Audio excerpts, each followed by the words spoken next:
Love marriage की थी उन्होंने मुझसे, उसके बावजूद वो हिचकिचाए नहीं बताने में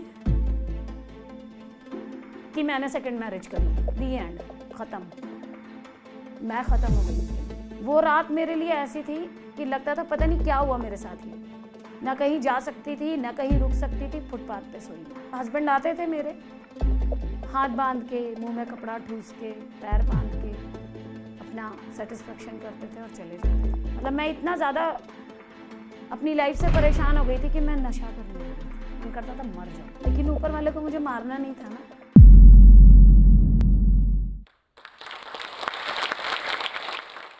हेलो, नमस्ते, मेरा नाम महज़बीन बानो है और मेरी बिहार के एक छोटे से गांव में 1984 में पैदाइश हुई थी। मेरे फादर पीएससी पुलिस में जॉब करते थे, सिपाही थे, घर आया जाया करते थे अक्सर। उन दिनों भी वो घर आए हुए थे।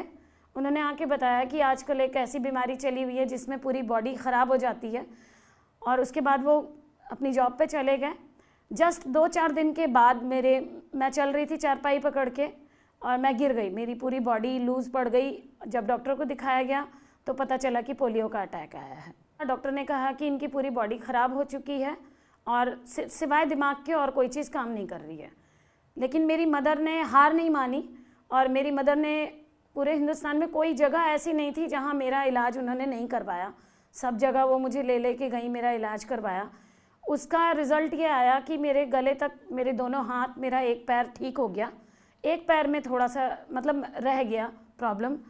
फिर जस्ट 2-4 दिन पहले ही मेरी मदर को वॉमिटिंग आई ब्लड की, और जब उनको डॉक्टर को दिखाया गया तो पता चला कि लास्ट स्टेज कैंसर।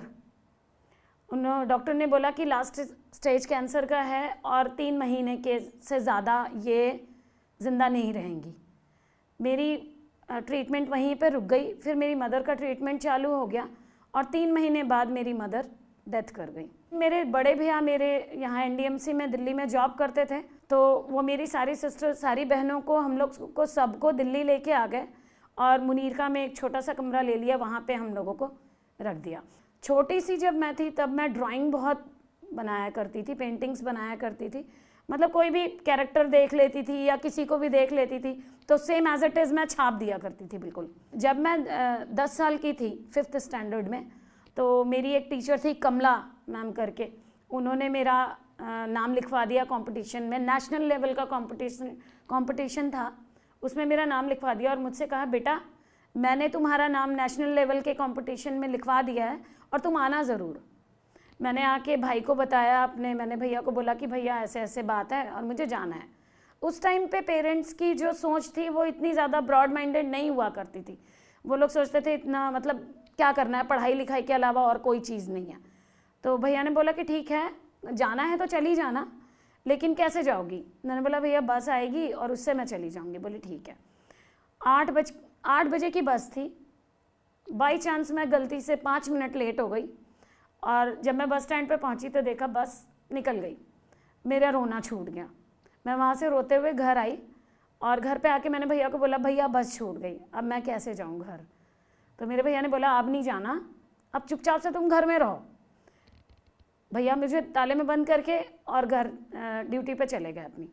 मैं इतनी ज़्यादा चंचल, मतलब इतनी तेज़ थी कि मेरे दिमाग में आइडिया आया। मैंने कुछ कलर्स, कुछ पेंसिल बॉक्स, ये सब पेंसिल वेंसिल, इरेज़र वेरेज़र अपने कपड़ों में छुपा लिए।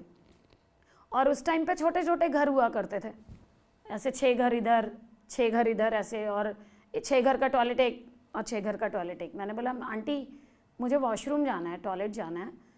तो आंटी ने बोला ठीक है जाओ। वो ताला खोल दिया, उन्होंने मुझे वॉशरूम की तरफ भेज दिया। मैं इधर उधर देख रही हूँ कि कैसे, मतलब ये इनकी निगाह इधर उधर हो और मैं यहाँ से फुर हूँ। आंटी ज़रा सा कमरे में गई, मैं वहाँ से 9-2-11 621 के बस स्टैंड पे पहुँची। मैंने वहाँ से बस पकड़ी और सीधा ITO बाल भवन। वहाँ मैं अपनी कमला मैम से मिली।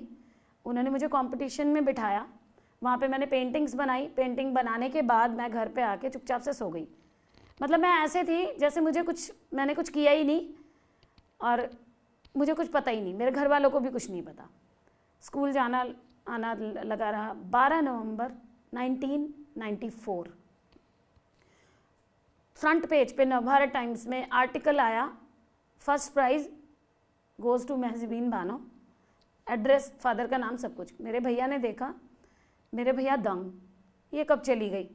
भैया ने बुलाया मुझे, बोला बेटा इधर आ, तुम कंपटीशन में गई थी। मेरी डर के मारे हालत ख़राब। मैं कह रही नहीं मैं नहीं गई थी। भैया ने बोला घबरा नहीं, बता। फिर भी मेरी चुप्पी बंधी हुई थी, मैंने नहीं बताया। बोला घबरा नहीं, तू फर्स्ट आई है, पूरे नेशनल लेवल पे फर्स्ट आई है, और 14 नवंबर को ITO बाल भवन में तुझे फर्स्ट प्राइज़ मिलेगा। मैं बिल्कुल हक्का बक्की, ये क्या। फिर 14 नवंबर को मेरी सिस्टर, मेरी भाभी और मेरे बड़े भैया मुझे लेके गए बाल भवन। वहाँ मुझे सोनिया गांधी के हाथ से फर्स्ट प्राइज़ मिला। उस टाइम पे मैं RJ का भी थोड़ा बहुत शूट किया प्रोग्राम किया करती थी ऑल इंडिया रेडियो में। तो वहाँ में मुझे कॉल करने के लिए जिस रास्ते से मैं जाती थी, कॉर्नर पे एक STD थी, तो वहाँ पे मैं जाके कॉल करती थी, सर डेट बता दीजिए, टाइम बता दीजिए, किस टाइम रिकॉर्डिंग पे आना है। तो वहाँ पे जो लड़का बैठता था वो बड़ा मेरी बातों से इंस्पायर हो गया। एक दिन मैं कॉल करने के लिए गई वहाँ STD पे, तो उसने अपनी मदर को नीचे बुला लिया और बोला चलो मैं आपको एक ऐसी लड़की से मिलवाता हूँ जो मतलब RJ है और प्रोग्राम करती है। वो उनकी मदर आई, मुझे वो लेके गई ऊपर घर में अपनी बेटियों से मिलवाया। फिर उसके बाद मेरे बारे में, मेरी लाइफ के बारे में बात करने लगे ये लोग कि तुम कहाँ तक पढ़ी हो, क्या करती हो, क्या है क्या नहीं। मैंने बताया। फिर बोला कि तुम शादी क्यों नहीं कर, तुम्हारे घर वाले तुम्हारी शादी क्यों नहीं करते। मैंने बोला मैं शादी नहीं करना चाहती, और मैं शादी तब तक नहीं करूँगी जब तक मैं अपने पैरों पर स्टैंड नहीं हो जाती। और शादी मैं उसी से करूँगी जो पहले आके मुझे प्रपोज करेगा कि तुम मुझसे शादी करना चाहती हो, मैं उससे करूँगी शादी। पता नहीं कहीं ना कहीं मेरी बात या मेरी जो वो मेरा चैलेंज था, पता नहीं उनको लग गया, जिनका रिश्ता मैंने लगाया था। मैं नीचे उतरी घर जाने के लिए मुनीर का, तो वो मेरे पीछे पीछे बाइक लेके कह रहे हैं आओ इधर आओ, बैठो मेरे साथ बैठो। मैंने बोला नहीं मैं चली जाऊँगी। कह रहे नहीं बैठो, पीछे बैठो, मैं लेके चलता हूँ तुमको।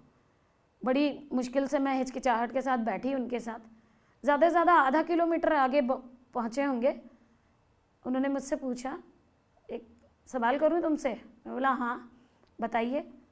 कह रहे विल यू मैरी मी।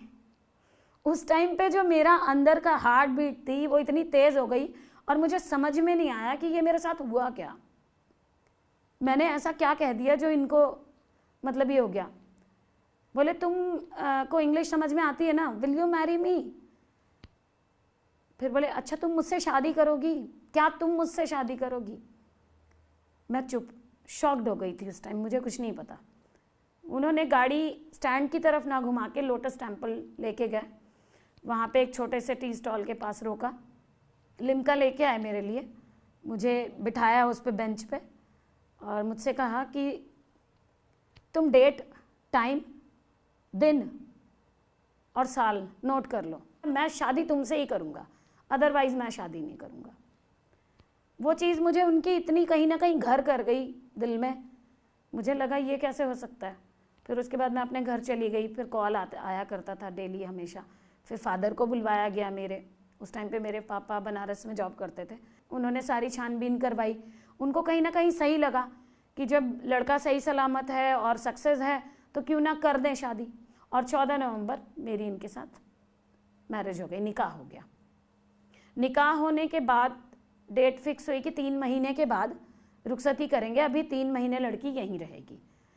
फिर आना जाना था, मिलना जुलना था। 3 मई 2003 मेरी रुखसती हुई। अब रुखसती के बाद नई दुल्हन जब घर में आती है ना तो एक बड़ा खुशी का माहौल होता है। लोग एकदम जश्न होता है घर में, लगता है जैसे मतलब क्या वो है, खुशी बहुत होती है। लेकिन मेरे ससुराल का जो माहौल था, एटमॉस्फेयर था, ऐसा लग रहा था जैसे सब सदमे में चले गए, शॉक लग गया है। जब मेरी नंद मेरे हस्बैंड से मिली तो उसने ये कहा कि भाई जब तुम इस लड़की को लेके आ रहे थे ना यहाँ, तो आसमान में काले बादल छा गए थे और ऐसा लगा कि हमारे घर पे कोई बला आ गई हो। ये बात मेरे सामने बोली गई। हर लड़की की एक एक्सपेक्टेशन होती है कि मेरी जिससे शादी होगी वो मेरे हस्बैंड ऐसा होगा, मेरे ससुराल वाले ऐसे होंगे, मेरी सास ऐसी होगी। बट उसका बिल्कुल उल्टा था। मुझे ऐसा लगता था जैसे मुझे ज़बरदस्ती थोपा गया है इस घर में। मेंटली, फिजिकली, फाइनेंशियली, हर तरह से उस दिन से मेरे साथ टॉर्चर हो गया। फर्स्ट डे से मेरे बर्तन वर्तन छीन लिए गए, मेरे सामान छीन लिया गया। अब जब मैं उनकी चीज़ों को एग्री नहीं करती तो मेरे हस्बैंड सेकंड फर्स्ट फ्लोर पे आते तो उनको सारी बातें बता दी जाती कि ऐसे ऐसे ये वो। हस्बैंड आके भरे हुए बिल्कुल मारना पीटना चालू मुझे। वो ये नहीं देखते कि पैर ख़राब है, उसके बाद ये कैसे करेगी काम, तो थोड़ा मैं इसके साथ सिंपैथी बरतूँ, लेकिन नहीं, उनको ये लगता था कि मैं ऐसी लड़की से मैंने शादी की तो ये मेरी बात पे कैसे नहीं चल रही है। मतलब लंगड़ी से शादी की मैंने सही सलामत होकर के, तो मेरे इशारों पे नाचना चाहिए इसे। उसके बाद भी मतलब डेली टॉर्चर होता था। 5 मंथ्स की प्रेगनेंसी जब मेरी थी तो पूरा दिन मैंने काम किया था। सुबह 6 बजे से लेकर 1 बजे रात तक मैं काम करती थी डेली। भूख लग जाती थी जल्दी। सुबह नाश्ता नहीं किया था। 12 बजे मैंने चावल बने हुए थे, मैं वो चावल नीचे से निकाल के लाई और वो खाने लगी बैठ करके। मेरी नंद पकड़ के ले आई मेरी सास को कि देखो भाभी खाना खा रही है। सास आई, प्लेट सामने से हटा लिया और बोला तुम्हें शर्म नहीं आती, घर वालों ने खाना नहीं खाया, तुम खाना खा रही हो। मुझे रोना आ गया अंदर से कि 5 मंथ्स की प्रेगनेंसी और इस कंडीशन में मैंने सुबह नाश्ता भी नहीं किया और इस टाइम मुझे खाना भी नहीं खाने दिया जा रहा। शाम को जब मेरे हस्बैंड आए तो मेरे हस्बैंड को ये सारा इंसिडेंट बताया गया। मेरे हस्बैंड ऊपर आए, कहते तुझे शर्म नहीं आती, घर के बड़ों ने खाना नहीं खाया और तूने खाना कैसे खा लिया। मैंने बस इतना बोला कि मेरी कंडीशन तो देखिए, मैं इस कंडीशन में मुझे भूख बहुत ज़्यादा लगती है, मैं कैसे नहीं खाऊं। बस इतना सा मेरा बोलना था और मुझे इतने ऊंचे बेड पर से नीचे पटक के मारा गया 5 मंथ्स की प्रेगनेंसी में। लेकिन कोई बात नहीं, इतना मारा गया, रमज़ान का पहला दिन इतना मारा गया मुझे कि मेरे ये कान गाल सब सुन्न हो गए। मैं सो गई उसी कंडीशन में, रोज़ा रखा हुआ था मैंने। रात के करीब 11:30 बजे के करीब मेरी आँख खुली तो सर में दर्द हो रहा था मेरा। अच्छा, उस टाइम पे ये था कि जब तक मैं अपने हस्बैंड को ना देखूं, मेरी पता नहीं ये होता था कि खाना हजम नहीं होता था या पानी नहीं पीती थी। मैं नीचे गई, मैंने देखा कि हस्बैंड नहीं आए अभी तक मेरे। मैं नीचे गई, उतर के देखा ड्राइंग रूम में मेरे हस्बैंड सो रहे हैं। जब मैंने उनको देख लिया तो मुझे एक अंदर से तसल्ली हुई कि चलो ठीक है। मैं ऊपर चढ़ के जाने लगी। जब ऊपर चढ़ के जाने लगी तो मेरी भांजी, नंद की बेटी, उसने मुझे देख लिया और उसने शोर मचा दिया कि उठो उठो सब लोग, मामी भाग रही हैं। मैं भाग नहीं रही थी, सीरियसली मैं भाग नहीं रही थी। लेकिन जब उसने बोला ना मैं भाग रही हूँ, तब मैंने सोचा कि अब तो मैं जाऊँगी यहाँ से। मैंने उल्टे पाँव नीचे की तरफ अपने पैर बढ़ाए और मैं बाहर की तरफ निकलने लगी। मेरे ससुर ने मेरा दुपट्टा पीछे जो ओढ़ा हुआ था वो ऐसे पकड़ के खींचा। मैंने दुपट्टा वहीं छोड़ा। मैं बिना बैसाखी के चल नहीं पाती हूँ, लेकिन पैर पकड़ के बिना बैसाखी के कम से कम आधा किलोमीटर मैं पैदल चल के अपनी सिस्टर के घर गई। रास्ते में मैं गिर भी गई। गिरी तो यहाँ मेरे पत्थर गड़ गया, खून निकलने लगा। रोती हुई मैं घर पहुँची उनके। मेरे हस्बैंड, मेरी देवर, मेरे ससुर सब मेरी बाजी के घर के पास दरवाजे पे ऐसे ऐसे। मेरी बाजी ने बोला कोई बात नहीं, अभी रात में इसको रहने दीजिए, हम लोग समझा लेंगे, फिर उसके बाद ये आ जाएगी। उसके बाद मैंने अप्पी को बोला कि नहीं, मुझे नहीं जाना, मैं नहीं जाऊँगी। मेरी फुप्पी थी, मेरी फुप्पी ने बोला ठीक है, घर वाले आके बात कर लेंगे। फिर उसके बाद मेरे भैया ऐसा घर के जितने भी बड़े लोग थे, रिश्तेदार जो थे, वो मेरे ससुराल गए और बात की मेरे घर वालों से, ससुराल वालों से कि ऐसे ऐसे। फिर डेट फिक्स हुई कि ईद के 1-2 दिन बाद महज़बीन आ जाएगी वापस और सब कुछ जो है ठीक है, नॉर्मल हो गया। रमज़ान में मैं अपने बड़े भैया के घर चली गई। फिर वहाँ पूरा 1 महीना रमज़ान में रही। रमज़ान के जस्ट, ईद के जस्ट 1 दिन के बाद मेरे हस्बैंड ने मुझे मिलने के लिए बुलाया। मैं उनसे मिली। मिलने के बाद उन्होंने मुझसे कहा कि अब तू मुझे ये बता कि तुझे अपने भाई भाभी के साथ रहना है या मेरे साथ रहना है। उस टाइम पे कंडीशन ये थी कि मदर थी नहीं, फादर बाहर जॉब करते थे, भाई भाभी के साथ रहना एक चैलेंज था। तो मैंने उस ऑप्शन को ना चूज़ करके मैंने बोला कोई बात नहीं, आधी रोटी खा के शौहर के घर में रहूँगी। मैंने बोला ठीक नहीं, मैं आपके साथ रहना चाहती हूँ। वहाँ पे भी मेरे हस्बैंड ने गेम खेल दिया। उन्होंने मुझे ये कहा कि ठीक है तू आजा घर। मैंने बोला मैं आपके साथ चलती हूँ ना। तो बोले नहीं, मैं बाइक लेके जा रहा हूँ, तू रिक्शा करके आ जा पीछे से।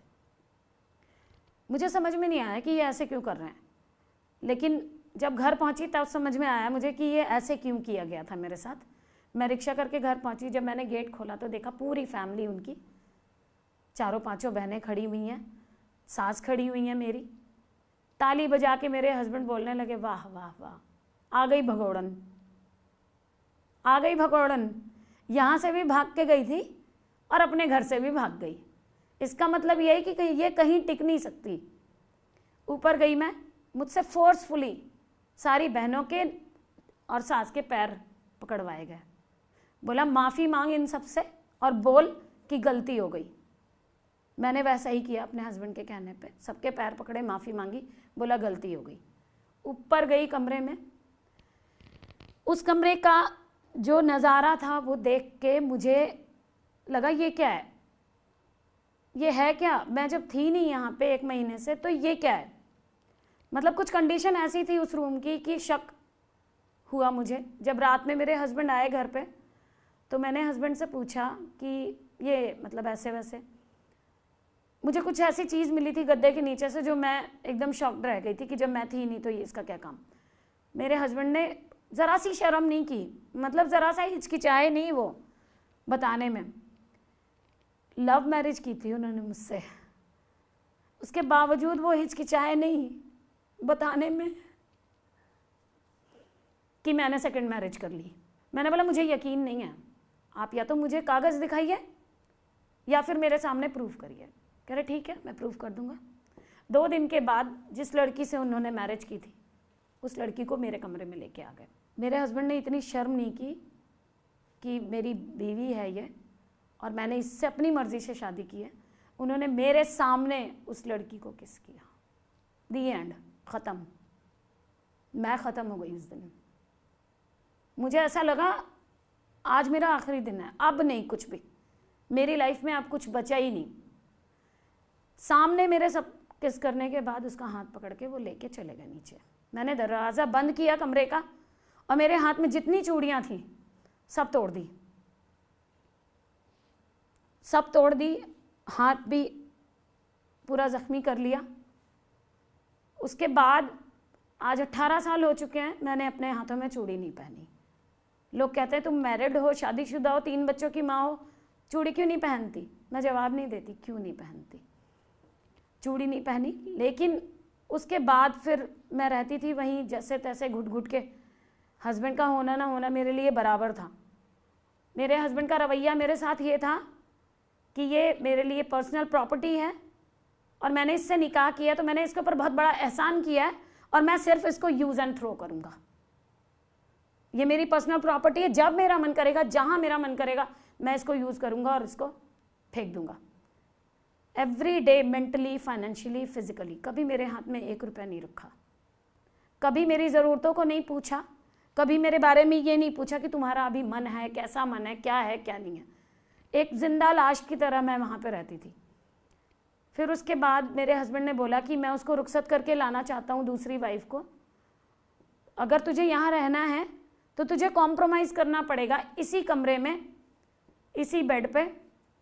मतलब 1 बेड यहाँ लगेगा, 1 बेड वहाँ लगेगा। अगर तू एग्री है तो मैं लाने के लिए तैयार हूँ उसको। मुझे वो चीज़ें याद आ गई जब मुझसे उस लड़की को लेके आते थे और कहते थे जा बाहर, दरवाज़ा बंद कर, मुझे इसके साथ टाइम एक्सपेंड करना है। मुझे कहते थे कुंडी बंद करके टॉयलेट में जाके इंतज़ार कर। मेरे बिस्तर पे वो लड़की आती थी, सारे काम होते थे और टॉयलेट में मैं जाके बैठती थी, इंतज़ार करती थी। वो चीज़ें घूम के आ गई। मैंने बोला नहीं, ये चीज़ मेरे साथ बार बार नहीं होगी। मैंने बोला नहीं रहूँगी मैं यहाँ। उन्होंने बोला ठीक है, तुझे जैसा सही लगे तू वो कर ले। फिर मुझे रेंट पे ले जाके उन्होंने किराए का घर लेके दे दिया और उसको मेरे कमरे में लाके रख दिया। 1 दिन मेरे पास, 1 दिन उसके पास, 1 दिन मेरे पास, ऐसे आना जाना होता था। फिर मेरी सेकंड डॉटर होने वाली थी, मतलब मेरी सेकंड डॉटर ख़त्म हुई, उससे 2 दिन पहले उनका पता नहीं उस सेकंड वाइफ से क्या झगड़ा हुआ, क्या लड़ाई हुई, मुझे नहीं पता। वो अपने घर चली गई और अपनी छोटी सी बच्ची को अपनी नंद के यहाँ छोड़ के चली गई। उस लड़की को मेरा मिसकैरेज हुए 2 दिन हुए थे, उस 3 महीने की बच्ची को मेरी गोद में लाके डाल दिया गया, ये कह के कि तुझे बच्चे बहुत पसंद है ना, देख तेरे दोनों बच्चे शायद इसीलिए ख़त्म हुए कि इसको तेरी गोद में आना था। कुदरत का निज़ाम कह लीजिए या ऊपर वाले की रहमत कह लीजिए कि मैंने उस लड़की को पाला अपना दूध पिला के। मैंने उसे पाला, आए दिन ये होता था कि तेरे दूध में जहर है, तू मार देगी इसको, दे दे इसे वापस। हर दिन उस लड़की को छीन के ले जाते। मेरी हालत ख़राब, पता नहीं बच्ची भूखी है क्या है क्या नहीं है, क्योंकि मेरे अंदर तो फीलिंग्स जस्ट वही थी ना कि मैं माँ हूँ इसकी।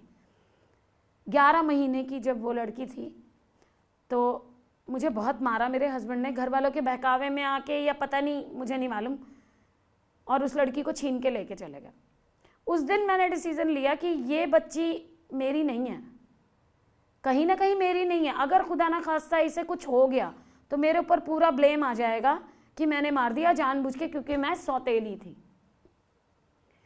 मैंने 2 जोड़ी कपड़े अपने पन्नी में डाले, घर में ताला बंद किया, मेरा सामान एज इट इज़ उसी घर में, कुछ नहीं लिया मैंने, 1 रुपया मेरे पास नहीं। 22 नवंबर 2006 बहुत हिम्मत करके मैं उस घर से निकली। मुझे नहीं पता था मैं कहाँ जाऊँगी, मेरा क्या आगे होने वाला है मेरे साथ, बस ऊपर वाले के भरोसे पे मैं निकल गई वहाँ से। शाम के 5 बजे जब मैं जा रही थी तो रिक्शे वाले एक बूढ़े से अंकल, उन्होंने देखा मुझे बैसाखी लेके चलते हुए, बोला बेटा कहाँ जाना है तुझे? मैंने बोला ऐसे ऐसे। बोले चल आ जा, बैठ जा, मैं छोड़ देता हूँ तुझे। मैंने बोला अंकल पैसे नहीं है मेरे पास। कोई बात नहीं बेटा, तुझसे कौन पैसे मांग रहा है, बैठ जा रिक्शे पे। बिठाया, बस स्टैंड पे छोड़ा, वहाँ से 507 नंबर बस पकड़ी मैंने और सीधा मुनीर का। मेरी सिस्टर रहती थी वहाँ पे, काफ़ी सारे रिलेटिव्स भी रहते थे, लेकिन मैं किसी रिलेटिव के घर नहीं गई। क्यों नहीं गई? क्योंकि अगर मैं किसी भी रिलेटिव के घर जाती तो पूरा ब्लेम उस रिलेटिव पे आ जाता, मेरी सिस्टर पे आ जाता कि इसने बहकाया, इसलिए ये छोड़ के आई घर। मैंने अपनी फ्रेंड के घर गई, बचपन की दोस्त थी मेरी, वहाँ गई। उनकी मम्मी ने मेरा बहुत सपोर्ट किया, पूरी रात मुझे वहाँ पे स्टे किया मैंने। और अगले दिन मैं जॉब के लिए वसंत विहार में गई। वहाँ मैंने जॉब के लिए इंटरव्यू दिया। फर्स्ट इंटरव्यू में मेरा सिलेक्शन हो गया, 5000 सैलरी और कॉल सेंटर में जॉब लगी मेरी। मैंने आके आंटी को बताया ऐसे ऐसे, मैंने उनके 200 रुपये भी वापस दिए, जो 200 रुपये उन्होंने मुझे दिए थे। फिर उसके बाद मैंने एक छोटा सा कमरा, मतलब एक किचन के बराबर का एक छोटा सा कमरा 600 रुपये का रेंट पे मैंने ले लिया, और वहाँ से मैं डेली अप डाउन करती थी, होटल में खाना खाती थी। उसके बाद हॉस्टल में मैंने स्टे किया। जब हॉस्टल में स्टे किया तो मेरे मतलब मेरे हस्बैंड ने मुझे पागल साबित किया हॉस्टल में आके कि ये ना घर से छोड़ के भागी है और ये पागल है। हॉस्टल वाली वार्डन ने मुझे रात के 12 बजे घर से बाहर निकाल दिया, वहाँ हॉस्टल से बाहर निकाल दिया। वो रात मेरे लिए ऐसी थी कि लगता था पता नहीं क्या हुआ मेरे साथ। ये ना कहीं जा सकती थी, ना कहीं रुक सकती थी। फुटपाथ पे सोई मैं, पूरी रात फुटपाथ पे सोई। अगले दिन फिर उठी, फिर जॉब पे गई, फिर वैसे ही चलती रही लाइफ। हस्बैंड आते थे मेरे, हाथ बांध के, मुंह में कपड़ा ठूस के, पैर बांध के अपना सेटिस्फेक्शन करते थे और चले जाते थे। लाइफ ऐसे ही कट रही थी धीरे धीरे। 2008 मेरी लाइफ में टर्निंग पॉइंट आया। 3rd प्रेगनेंसी मेरी, मुझे पता चला। जब मुझे पता चला तो उससे पहले मैं बहुत ज़्यादा एडिक्ट हो गई थी। मतलब मैं इतना ज़्यादा अपनी लाइफ से परेशान हो गई थी कि मैं नशा करने लगी थी। तंबाकू, पान, गुटखा, ये सारी चीज़ें खाने लगी थी। मन करता था मर जाऊं। बहुत ज़्यादा डली खाने लगी थी। वो डली होती है ना जो सुपारी, उससे मेरा ब्लड कम होता गया दिन ब दिन, खून जलता था अंदर से। सीवियर एनीमिया की पेशेंट हो गई। डॉक्टर को ले जाके दिखाया तो बोला कि ये क्या खाती हैं जो इनका खून एकदम कम हो गया। 1.2 ब्लड जिस्म के अंदर। चलते चलते बेहोश हो गई, गिर गई। डॉक्टर को ले जाके दिखाया गया तो बोले ये इस कंडीशन में भी चल कैसे रही है, इतने में तो इंसान मर जाता है। लेकिन ऊपर वाले को मुझे मारना नहीं था ना, शायद कहीं ना कहीं नहीं मारना था, मारना ही नहीं था मुझे, क्योंकि मुझे किसी बुलंदी को हासिल करना था, इसलिए नहीं मरना था मुझे। डॉक्टर ने बोला अगर ज़्यादा इनके माइंड पे डिप्रेशन हुआ या ज़्यादा प्रेशर पड़ा तो इनके दिमाग की नस फट सकती है और ब्रेन हैमरेज हो सकता है, मर सकती हैं ये। लेकिन 2008 मुझे पता चला कि मैं प्रेग्नेंट हूँ और 25 सितंबर 2008 को मेरी फर्स्ट बड़ी वाली डॉटर की पैदाइश हुई। उसका चेहरा जब मैंने देखा तो मेरी दुनिया बिल्कुल बदल गई। हस्बैंड को भूल गई, परिवार वालों को भूल गई, समाज को भूल गई, सबको भूल गई। मुझे लगा ये जो नन्ही सी जान आई है ना मेरी लाइफ में, अब ये मेरे जीने का सहारा है। अब मुझे अपने लिए नहीं, इसके लिए जीना है। कहीं ना कहीं जो मरने का ख्याल आता था ना दिल में, अब वो अलग हो गया था। अब मुझे मरना नहीं है, अब मुझे जीना है और इसके लिए जीना है। RCM कंपनी उस टाइम पे हुआ करती थी, छोटे मोटे तेल साबुन की प्रोडक्ट की कंपनी होती थी। उसका सामान मैं लेके जाती थी डोर टू डोर बैग में भर के, और डोर टू डोर दरवाज़ा खटखटा के मैं साबुन तेल बेचती थी। उससे जो 150, 200, 250 रुपये जो आता था, वो उससे मैं अपनी बेटी की परवरिश करती थी। घर का किराया भी, बच्ची की परवरिश भी, सब कुछ। 2010 में वो कंपनी बंद हो गई। अच्छा, जब वो कंपनी बंद हुई तो मुझे ऐसा लगा जैसे अब क्या। बहुत सारी जॉब सर्च की मैंने, लेकिन मुझे कोई जॉब ही नहीं मिली। कहीं भी जाती थी रिजेक्टेड, कहीं भी जाती थी रिजेक्टेड। जॉब ही नहीं मिल रही थी। परेशान होके तंग आके घर में बैठ गई मैं। बेटी बोली आके, 1.5 साल की बिटिया बोली मेरी आके, 1000 रुपये मेरे हस्बैंड देते थे बस। 2000 रुपये कमरे का रेंट जाता था। पैसे मेरे पास 1 रुपया नहीं। घर में एक अनाज का दाना नहीं, एक चावल का दाना नहीं, सिवाय पानी के। बेटी आती थी मेरी, बोलती थी मम्मा भूख लगी है। मैं बोलती थी बेटा अभी ना कुछ नहीं है खाने के लिए, अभी पानी पी लो और सो जाओ। वो रोने लगती तो मैं उसको एक चांटा लगा के बगल में लेके सो जाती। 1 दिन गुजर गया, 2 दिन गुजर गए, 3 दिन गुजर गए। 3 दिन के बाद जब मेरी ऊपर से लैंडलॉर्ड उतर के आई तो उसने बोला कि तेरी बिटिया तो इतनी चुलबुल है और कहाँ है वो, उसे बुला। मेरी बेटी दौड़ी हुई कमरे में से आई, जाके साड़ी में लिपट गई और बोली कि मम्मी, ताई मम्मा ने ना मुझे 3 दिन से खाना नहीं दिया है। जब मैं खाना मांगती हूँ तो बोलती है खाना है ही नहीं। मेरी आंटी जो थी उन्होंने मुझे ऊपर से नीचे तक देखा और बोला कि क्या बात है, क्या खाना क्यों नहीं दिया तूने, तू बना क्यों नहीं रही है खाना। मैं बोला ताई ऐसे ऐसे बात है, मेरे घर में एक चावल का दाना, एक आटे का कतरा नहीं है, मैं कहाँ से क्या खिलाऊँ इसको। बोली कैसी माँ है तू, 3 दिन से भूखा रख रखा है बच्ची को। ऊपर आ जाती, ऊपर आके खिला देती, बहन के घर चली जाती, बहन के घर खिला देती। मैंने बोला बहन की कंडीशन खुद ऐसी है कि मैं उन पर बोझ नहीं बन सकती। बहन मेरी बहुत सपोर्ट करती थी मेरा, कहीं पे भी मुझे ज़रूरत पड़ती थी एट ए टाइम खड़ी रहती थी मेरी बहन। लेकिन मैं उनके ऊपर ज़्यादा बोझ नहीं बनना चाहती थी, इसलिए मैं वहाँ नहीं गई। लेकिन एक बात बताइए ना, आज मैंने अपनी बेटी को मांग के खिला दिया, कल खिला दिया, परसों खिला दिया, पूरी लाइफ खिला सकती हूँ क्या। मुझे वो चीज़ गंवारा नहीं थी कि मैं अपना हाथ यूँ करूँ, क्योंकि मैं यूँ करती ना तो आज भी मेरा हाथ यूँ ही रहता। मैंने वो डिसीजन नहीं लिया। मैंने सोचा जो होगा जैसा होगा देखा जाएगा, अगर मौत लिखी है ऊपर वाले ने तो मौत आ जाएगी। मेरी आंटी जो थी उन्होंने बोला कि बेटा ये 200 रुपये तू रख, इससे तू जो करना चाहती है वो कर। मेरी जो बड़ी सिस्टर थी आज वो इस दुनिया में नहीं है, 2016 में उनकी डेथ हो गई। शायद अगर वो आज होती तो उनसे ज़्यादा खुश नहीं होता कोई। उन्होंने बहुत इनकरेज किया था मुझे। वो कहती थी तू सब कुछ कर लेगी, तू अपना घर भी खरीदेगी, तेरे बच्चे भी बहुत अच्छे लाइफ जिएंगे और तू बहुत बुलंदी के मुकाम को छुएगी। लेकिन आज वही नहीं है इस दुनिया में देखने के लिए। शायद वो देख रही होंगी कहीं ना कहीं से ऊपर। उन्होंने मुझे बोला सिस्टर ने कि महज़बीन तू इतनी अच्छी पेंटिंग बनाती है, तू पेंटिंग क्यों नहीं बनाती, पेंटिंग बना के और उसको लोगों को दिया कर। मैंने बोला नहीं, मैं बना तो लूँगी लेकिन मैं बेचूँ कहाँ।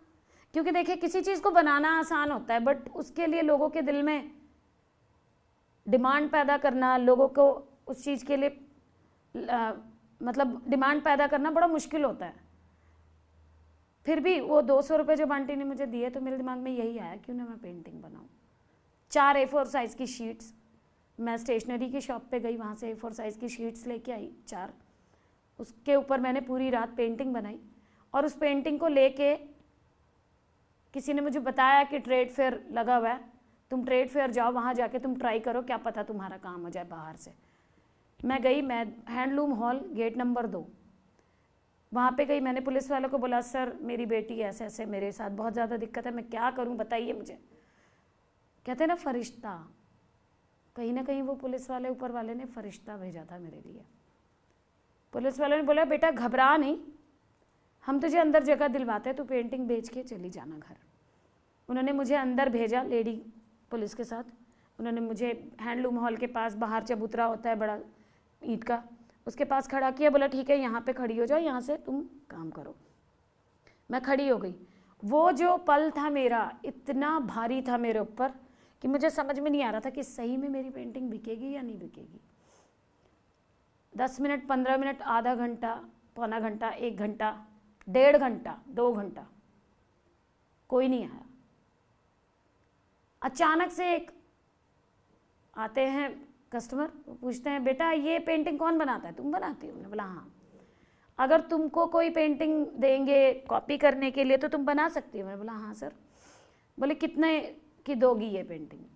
उस टाइम पे जो नीड थी मेरी, जो मेरी ज़रूरत थी, वो शायद अगर उस पेंटिंग के मुझे कोई 200, 250, 100 रुपये भी देता ना तो मैं दे देती उसको। उन्होंने बोला ये चारों पेंटिंग पैक करो, 2000 रुपये। चारों पेंटिंग पैक करवाई, 2000 रुपये उन्होंने मेरे हाथ में दिए। मेरा नंबर बोला, मेरा नंबर लो और मुझे कॉल करना, मैं तुम्हें ऑर्डर पे पेंटिंगें बनाने के लिए दूंगा। वहाँ से मेरी लाइफ का एक टर्निंग पॉइंट। घर से निकली थी बस इतना सोच के, हिम्मत करके, उठ बांध कमर क्या डरता है, उठ बांध कमर क्या डरता है, फिर देख खुदा क्या करता है, फिर देख खुदा क्या करता है। ये बात सच हो गई। वहाँ से मेरी लाइफ को टर्निंग पॉइंट मिला। 21 नवंबर से 27 नवंबर तक डेली मैं वहाँ पे पूरी रात पेंटिंग बनाती। बेटी को फ्रेंड के पास छोड़ करके, कभी सिस्टर के पास छोड़ करके जाया करती, और कभी 2000, कभी 4000, कभी 5000 ऐसे करके मैं लेके आया करती। उसी पैसे से फिर मैंने आगे सूरज कुंड लगाया, फिर ट्रेड फेयर लगाया। फिर सूरज कुंड ट्रेड फेयर तो साल में एक ही बार लगता है, लेकिन मेरे पास परमानेंट कोई प्लेटफॉर्म नहीं था जहाँ से मैं अपनी पेंटिंग सेल कर सकूँ। फिर मेरे दिमाग में आया कि दिल्ली हाट में बड़े पैर तोड़े मैंने, कहीं जगह नहीं मिली मुझे। तो तंग आकर के, मैं परेशान होकर के मैंने डिसीज़न लिया, चाहे कुछ भी हो जाए मुझे इस काम को छोड़ना नहीं है। आंधी आए, तूफान आए, बारिश आए, ओले पड़े, कुछ भी हो, मुझे काम करना है। मैंने फुटपाथ पे वहाँ अपना डेरा जमा लिया, टिकट काउंटर के बाहर। टिकट काउंटर के बाहर मैं चटाई बिछा के बैठती थी, वहाँ पे अपनी पेंटिंग्स लेके बैठती थी। 20-25 पेंटिंगें वहाँ से मेरे कस्टमर बनने चालू हुए। बाहर भी गई मेरी पेंटिंगें, वहाँ से भी गई।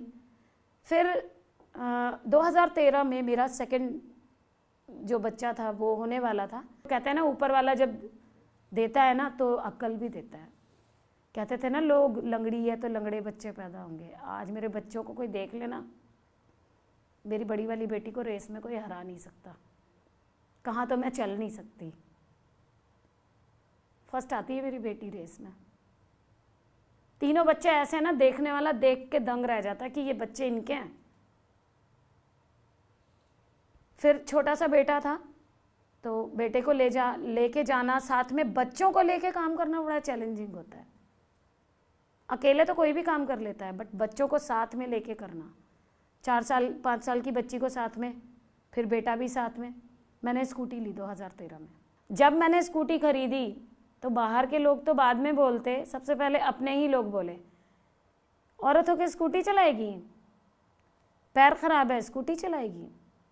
मेरी सिस्टर ने बोला क्यों? जब वो अपने बच्चों की परवरिश कर सकती है अकेले और अपने दम पे काम कर सकती है तो स्कूटी क्यों नहीं चला सकती? छोटा सा बेटा था, उसको लेके चलने में बहुत प्रॉब्लम होती थी मुझे, तो मैं लेके नहीं चल पाती थी गोद में। छोटी सी बेटी थी, वो भी नहीं ले पाती थी गोद में। तो बेबी कैरी बैग जो होता है, उसमें बेबी कैरी बैग में मैं अपने बेटे को डालती और दुपट्टे से बांध के पीछे बेटी को बिठा के और स्कूटी चलाती। और एक दिन ऐसे ही कहीं जा रही थी, हुमायूं टॉम गई थी या नोएडा की साइड गई थी कहीं मैं स्कूटी से, तो बाहर एक बोर्ड देखा मैंने, Hunar Haat, ministry of minority affairs. मैंने वहाँ जाके सीधे डायरेक्ट मुख्तार अब्बास नकवी जो माइनॉरिटी अफेयर्स के मंत्री हैं उनसे मिली। मैंने बोला सर ऐसे। उन्होंने मेरी पेंटिंग्स भी नहीं देखी, बिलीव करेंगे आप, उन्होंने मुझसे ये भी नहीं पूछा कि तुम पेंटिंग्स कैसी बनाती हो, क्या बनाती हो। फर्स्ट टाइम में उन्होंने मुझे अप्रूव कर दिया और बोला कि इनको एक स्टॉल हुनर हाट के अंदर दिया जाए। मेरा हुनर हाट में स्टॉल लगा बाबा खड़क सिंह मार्ग पे। वहाँ से मुझे एक फेमस होना शुरू हुई मैं। वहाँ पे बहुत सारे न्यूज़ नेशन वाले, न्यूज़ टीवी वाले और बहुत सारे पेपर वाले सब मेरे पास आए, सब ने मुझसे पूछा। वहाँ से मतलब सर ने भी बड़ा फोकस किया कि ये ज़रूरतमंद है तो इनको हेल्प की जाए और इनको रेगुलर किया जाए। अगर 10 एग्जीबिशन हो रही है तो 10 में से 6 इनको दी जाए, 5 इनको दी जाए। उसके बाद हुनर हाट के ज़रिए से मैं आज की डेट में पूरे ऑल ओवर इंडिया में घूम चुकी हूँ। फर्स्ट टाइम जब मैं पौंडीचेरी गई, वहाँ पे मुझसे किरण बेदी मिलने आई थी। किरण बेदी जी को मिलके, वो किरण बेदी मतलब रवा रवा ऐसे चली जा रही थी और किसी से नहीं रूबरू हो रही थी, किसी से बात नहीं कर रही थी, लेकिन जैसे ही उन्होंने मुझे देखा डायरेक्टली मेरे स्टॉल के अंदर आके मुझसे बात की। मैंने बोला मैम मैं आपसे बहुत इंस्पायर हूँ, आप मुझे बहुत अच्छी लगती हैं। बोली बेटा तुम मुझसे इंस्पायर हो? मैं तुमसे इंस्पायर हो गई। अपने बाल छू के कह देखो मेरी तरह बाल हैं तुम्हारे, सेम टू सेम। फिर मेरे से बात करने के बाद फ़ोटो वोटो खिंचवाई काफ़ी सारी, फिर मेरे बारे में ही बात करती हुई गई। वहाँ से जो मेरा ट्रीटमेंट था थोड़ा वीआईपी होने लगा। पिछले साल प्रधानमंत्री श्री नरेंद्र मोदी जी आए थे, इंडिया गेट पे हुनर हाट लगा था। डायरेक्टली मुझसे मिले आकर के, उन्होंने मेरे बारे में पूछा, बहुत तारीफ़ की, बहुत इनकरेज किया। ट्विटर पे भी उन्होंने मेरे बारे में डाला। मैंने अपना घर शाहीन बाग में 20 लाख का फ्लैट ख़रीदा। घर में सारी वो चीज़ें आ गई जो एक अच्छी ज़िंदगी जीने के लिए होती हैं। और इतना फेमस हो चुकी हूँ आज की डेट में कि जब मैंने घर ख़रीदा तो ऐसे ऐसे लोग मेरे पास आए जिन्होंने 18 साल में महज़बीन बानो का नाम नहीं लिया था। ऐसे ऐसे लोग आज मेरी मिसाल देते हैं जिन्होंने कभी महज़बीन बानो को पूछा नहीं था। आज वो अपने बच्चों से कहते हैं बनना है ना तो उसके जैसा बनो। सबसे बड़ी लाइफ की अचीवमेंट मेरी ये है कि मेरे बच्चे मुझसे कहते हैं मम्मा यू आर वेरी स्ट्रांग, हम आपके जैसा बनना चाहते हैं। और मैं बस इतना सा चाहती हूँ कि देखिए मेरा एक यही मैसेज है, कभी भी अपने आप को, अगर आपके अंदर कोई कमी है तो उस चीज़ को बहुत लाइटली लीजिए, इतना ज़्यादा उसको सोचने की ज़रूरत नहीं है, क्योंकि इंसान कभी भी बॉडी से हैंडीकैप नहीं होता, दिमाग से हैंडीकैप होता है। जो इंसान दिमाग से हैंडीकैप है ना वो अपाहिज है, जो दिमाग से हैंडीकैप नहीं है ना वो अपाहिज नहीं है। जाते जाते मैं बस इतना ही कहना चाहूँगी कि अभी तो इस बाज़ की उड़ान बाकी है, अभी तो इस बाज़ की उड़ान बाकी है, अभी इस परिंदे का इम्तिहान बाकी है, अभी इस परिंदे का इम्तिहान बाकी है, अभी तो लांघा है मैंने समंदरों को, अभी तो लांघा है मैंने समंदरों को, अभी तो पूरा आसमान बाकी है। Thank you. आपको पता है जोश टॉक्स के हर स्पीकर में मैंने कुछ कॉमन क्वालिटीज़ नोटिस करी हैं। पहला, ये हिम्मत से और अपने डर से लड़के एक नया कदम लेते हैं, कुछ नया सीखने की कोशिश करते हैं। दूसरा, ये हर एक चीज़ में अपनी जी जान लगा देते हैं और तब तक प्रैक्टिस करते हैं और डटे रहते हैं जब तक अपना गोल ना हासिल कर लें। और आपको पता है ये दोनों चीज़ें आप भी घर बैठे कर सकते हैं। आप अपने इंग्लिश या वीक कम्युनिकेशन स्किल्स का डर भगाने के लिए एक स्टेप ले सकते हैं, जोश स्किल्स ऐप डाउनलोड करके और राइट कोर्सेज परचेज करके। और इसमें हमारे प्रैक्टिस सेशंस के थ्रू आप अपने कॉन्टिन्यूस इम्प्रूवमेंट में लगे रह सकते हैं, पॉइंट्स जीत सकते हैं और लीडर बोर्ड में टॉप करके अपनी इंग्लिश को एकदम टॉप क्लास बना सकते हैं। तो बस इंतज़ार किसका है? इस टॉक से मिली मोटिवेशन को वेस्ट ना जाने दें, जल्दी से अपने इंग्लिश का डर भगाने के लिए एक स्टेप लें और अपने सारे सपनों को अचीव करें।